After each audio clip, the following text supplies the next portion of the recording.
बिस्मिल्लाहिर्रहमानिर्रहीम। अस्सलाम वालेकुम friends, this is Mohammad Zahoor, inspector inland revenue, और आपको इस प्रिपरेशन सीरीज़ में खुशामदीद कहता हूँ। आज हम पार्ट 4 को स्टार्ट करने वाले हैं और इसमें हम हेड्स ऑफ़ इनकम में इनकम फ्रॉम बिज़नेस स्टार्ट कर रहे हैं। दोस्तों, इनकम फ्रॉम बिज़नेस जो है वो बहुत ज़्यादा इंपॉर्टेंट है और पैरामाउंट सिग्निफिकेंस से की आमिल है। Why I am declaring this head of income as of paramount importance? The reason is its complexity, its magnitude and massive evasion in this source of income। वजह इसमें से, और अगर आप अल्लाह ताला की मदद से इंस्पेक्टर इनलैंड रेवेन्यू सेलेक्ट हो जाते हैं, जो मेरी दुआ भी है, तो आपकी जिस हेड ऑफ़ इनकम में सबसे ज़्यादा एनर्जी यूज़ होगी और जिसमें आप सबसे ज़्यादा टाइम जिसको देंगे वो यही सोर्स ऑफ इनकम होगी।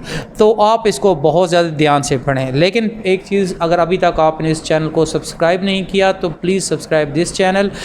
वजह क्या है कि ये देखें, ये 2-3 वीडियो की बात है नहीं, इसमें 30-40 वीडियोस इन्वॉल्व हैं। तो अब जैसे ही मैं नई वीडियो बनाऊंगा तो आपको फ़ौरन पता चलेगा, यानी कि आप इस सीरीज़ के साथ सिंक्रोनाइज रहेंगे। तो प्लीज़ सब्सक्राइब दिस चैनल। और आज अभी हम स्टार्ट करने वाले हैं सेक्शन 18, और सेक्शन 18 में है income from business. The following income. अब सबसे पहले इसमें से हम ये, यानी सब सेक्शन 1 जो है वो ये बताएगा कि इनकम फ्रॉम बिज़नेस है क्या, कौन सी इनकम्स जो हैं इनकम फ्रॉम बिज़नेस में इंक्लूड होंगी। इसमें से यह है कि the following incomes of person for a tax year other than income exempt from tax under this ordinance shall be chargeable to tax under the head income from business. नीचे कुछ incomes की examples दी गई हैं या उसमें से list दी गई है, और ये जो इनकम्स हैं अगर वो एग्जेम्प्ट नहीं हैं तो फिर इनकम फ्रॉम बिजनेस में ट्रीट होंगी। 1 या ए जो है उसका सब सेक्शन ए, वो ये कह रहा है the profits and gains of any business carried on by person at any time in a year. ये बड़ा सादा सा है कि साल के किसी भी हिस्से में आपने कोई ट्रेड किया, कोई बिज़नेस किया, तो उससे आपको कोई प्रॉफिट हुए या गेन हुए तो वो इनकम फ्रॉम बिजनेस में ट्रीट होंगे।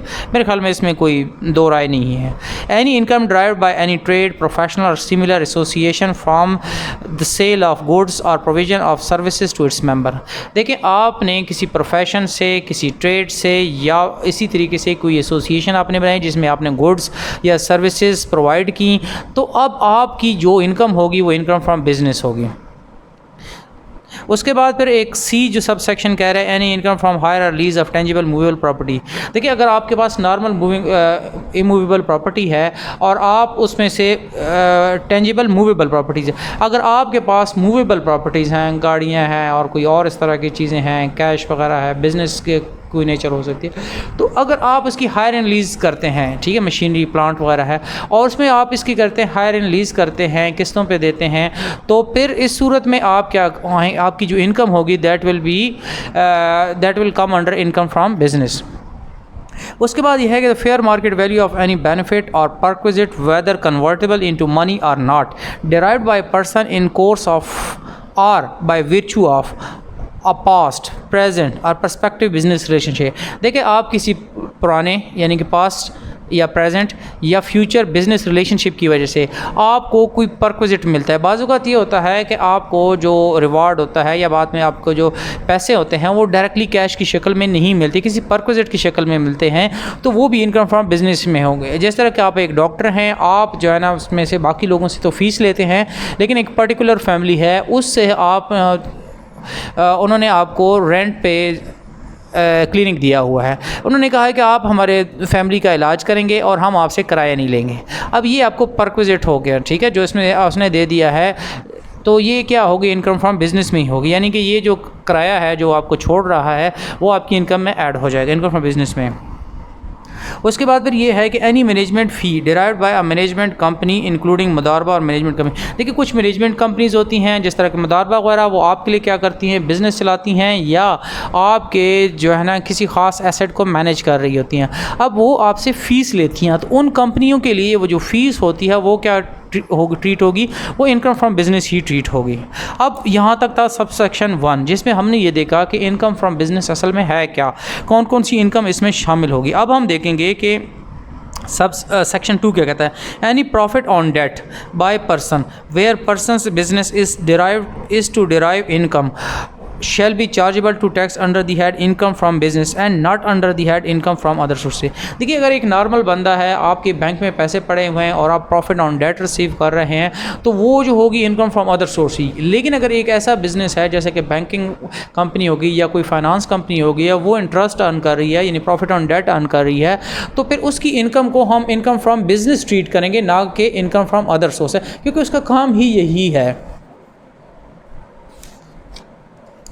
Section 3 of subsection 3 of section 18, where a lessor being a scheduled bank or an investment bank or development finance institution or mudarba or leasing company has leased out any asset, whether owned by it or not, to another person, any amount paid or payable by said person in connection with lease of said asset shall be treated as income from business lessor, not chargeable to direct income from या उसमें से क्या होता है, and shall be income from business। अब बात ये कर रहा है कि देखिए, आपके पास एक लीज़ कंपनी है, मतलब लीजिंग, उसमें से लीजिंग कंपनी में क्या हो सकता है, इन्वेस्टमेंट बैंक हो सकता है, डेवलपमेंट फाइनेंस बैंक हो सकता है, जिसको हम लेसर कहेंगे। अब एक मतलब अगर एक आइटम है लीज़ किया गया, तो जिसने लीज़ किया है यानी लीज़ पे जो दे रहा है वो लेसर है, और जो दो बंदा लीज़ पे ख़रीद रहा है उसको हम लेसी कहते हैं। अब जो लेसर होगा वो इसके लिए एक फ़ीस अर्न करता है, ठीक है, या कोई अमाउंट उसको पे होती है या पेबल होती है उस लीज़ की वजह से। मिसाल के तौर पर एक बैंक है, उसने गाड़ी लीज़ पे आपको दिया, अब आपसे जो पैसे उसे मिल रहे हैं बैंक को, तो वो क्या होगी, इनकम फ्रॉम बिज़नेस होगी। सादा सी बात है, मेरे ख्याल में इसमें कोई दूसरी लेसर के लिए, बैंक के लिए ना। उसके बाद फिर एक और है कि any amount received by a banking company और non banking finance company where such amount represents distribution of by mutual fund out of its income from profit on debt such income. अब मिसाल के अब इस तरह है कि एक बैंक है, उन्होंने एक म्यूचुअल फ़ंड बनाया, उस म्यूचुअल फ़ंड में से प्रॉफिट ऑन डेट उनको मिला, ठीक है, अब वो क्या होगा, इनकम फ्रॉम बिजनेस ट्रीट होगा। ये आज के लिए इतना यहाँ तक काफ़ी है। एक दफ़ा सेक्शन 4 मैं आपको सब सेक्शन 4 दोबारा पढ़ के सुनाता हूँ। Any amount received by banking company और non banking finance company where such, अब बैंकिंग और फाइनेंस कंपनी के लिए है, सब के लिए नहीं है। Where such amount represents distribution of mutual fund out of its income from profit on debt. अब म्यूचुअल फंड में क्या होता है कि नॉर्मली पैसों को इन्वेस्ट कर दिया जाता है या तो बिज़नेस में या किसी खास बैंकों में पैसों को रखा जाता है ताकि प्रॉफिट ऑन डेट, या किसी गवर्नमेंट के उसमें ताकि प्रॉफिट ऑन डेट लिया जा सके। अब ये जो प्रॉफिट ऑन डेट में से पैसा मिला, ये किसके पास जा रहा है, ये म्यूचुअल फंड से बैंक के पास गया या फाइनेंशियल कंपनी के पास गया। अब although it is profit on debt है, लेकिन ये ट्रीट क्या होगा, income from business for these two business, यानी कि बैंकिंग या फाइनेंस कंपनी के लिए। ये आज के लिए सेक्शन 18 हमने पढ़ा। इसमें से हमने 4 सेक्शन पढ़े। पहला जो सेक्शन है उसने कुछ बिजनेसेस की टाइप्स दी कि उस तरह की अगर इनकम होगी तो फिर जो है ना उसको हम इनकम फ्रॉम बिजनेस ट्रीट करेंगे।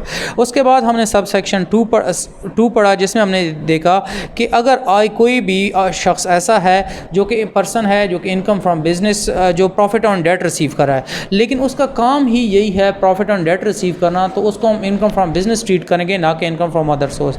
और दूसरी बात यह है कि अगर कोई बैंक है या कोई जो है ना इन्वेस्टमेंट बैंक है या कोई जो है ना इसमें से डेवलपमेंट फाइनेंस बैंक है, वो लीज़ पे कोई चीज़ देता है, उस लीज़ के कनेक्शन में उसको कुछ पैसे मिलते हैं या उसको पेबल हो जाते हैं, तो वो इनकम क्या होगी, इनकम फ्रॉम बिजनेस होगी। और फिर अगर एक और फाइनेंसिंग कंपनी है या फिर नॉन बैंकिंग फाइनेंस कंपनी है, बैंक है, तो वो कोई म्यूचुअल फंड से उसके पास प्रॉफिट ऑन डेट में से कोई पैसा आता है, तो वो भी income from business he treat होगा।